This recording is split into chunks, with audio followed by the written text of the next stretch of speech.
Hey everyone, Zane here, and today I'm going to show you how to shop from Alibaba for personal use. Now first you should go to alibaba.com website on your browser. Then once you get on it, you should sign up or sign in if you have an account. And now you can simply go to the search bar and search for any product that you need. So I'm going to type here gaming mouse for example. Then I'm going to click on enter and I'll show you exactly how to buy in very small amount because most users of Alibaba are people working with drop shipping or people who have stores and want to sell some products. So when they order the products, they order it in a very big amount. Now for your personal use, you just need one item. So you don't have to ship a lot of products. So now here, as you can see, we have here on the left side, we have the filters. And now what you should do is to simply click on this one right here, main order, then type one, then click on OK. And by this way, it will show you all the sellers that can sell for you just one piece of the product. And now here, as you can see, I can order one piece of this gaming mouse or this one. But if I go back and remove this filter and click on OK, as you can see, I will find some sellers that can only offer you 20 pieces in a minimum order, like this one right here and this one above. The minimum order should require 5 pieces. So you should go to minimum order, then type 1. And now after you choose the mouse that you want to purchase, you should simply click on its picture like this, and it will navigate you to the page of the product. It will tell you all the details here in this page. You can also see more photos for the product. And now what you should do is to simply click on start order. And now you have to choose the color. I'm going to choose the black one. Then I'm going to click on this plus sign in order to choose just one. And it will show exactly the subtotal amount of money that you are going to pay. So click on continue to order. And now it will ask you to enter your shipping address, and you will have to enter your first name, last name, phone number, street address, apartment, state, city, postal code, and so on.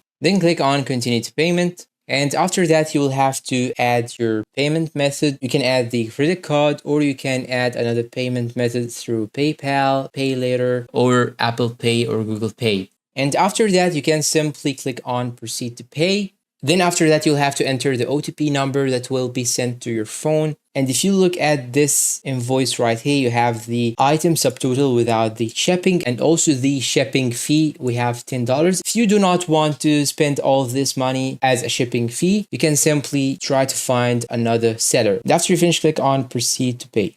And that's all for today. If you find this very helpful, please don't forget to support us with like, subscribe, comment, share, and see you friends in a new video.